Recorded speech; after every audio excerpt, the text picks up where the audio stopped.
শান্ত এ নদের এবড়ো থেবড়ো চেহারায় বলে দিচ্ছে কি ধকল গেছে এর বুকের উপর দিয়ে।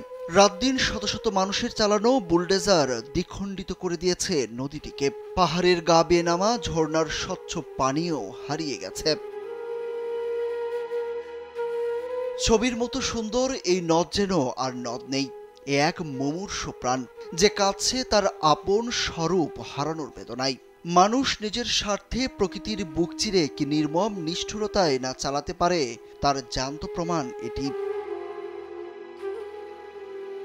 বলছিলাম নিশ্চল প্রকৃতির কোলে বয়ে চলা শান্ত নদ ধলাইয়ের কথা।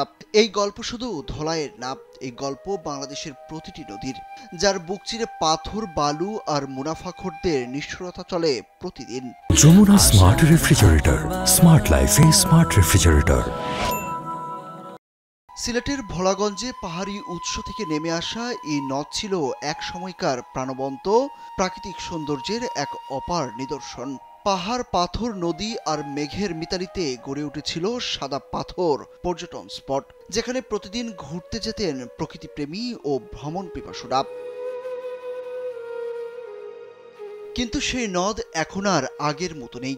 এক সময়ের কলকল শব্দে বয়ে চলা ধলাই আজ যেন কাতর আর ক্লান্ত, কারণ মানুষের লোভের থাবা এসে পড়েছে তার বুকে। নদীর উৎসমুখে নির্বিচারে পাথর উত্তোলন করে গিলে ফেলেছে একদল প্রভাবশালী চক্র। পাথর তুলতে তুলতে পাল্টে দিয়েছে নদীর গতিপথ। পাথর উত্তোলন শুধু এই নদের গতিপথই পাল্টে দেয়নি, ধলাইকে করেছে দ্বিখণ্ডিত। একদিকে শুকিয়ে যাওয়া মূল প্রবাহ, আরেকদিকে কৃত্রিম খাল দিয়ে জোরপূর্বক চালানো হচ্ছে জলপ্রবাহ। ফলে নদীর প্রাকৃতিক বাস্তুসংস্থান ভেঙে পড়ছে, হারিয়ে যাচ্ছে জীববৈচিত্র্য। নিষ্ঠুরতায় কাতর ধলাই আজ প্রশ্ন করছে, আমার অপরাধ কি ছিল? আমি তো শুধু বয়ে চলেছিলাম নিঃস্বার্থভাবে তোমাদের জীবন বাঁচিয়ে দিতে।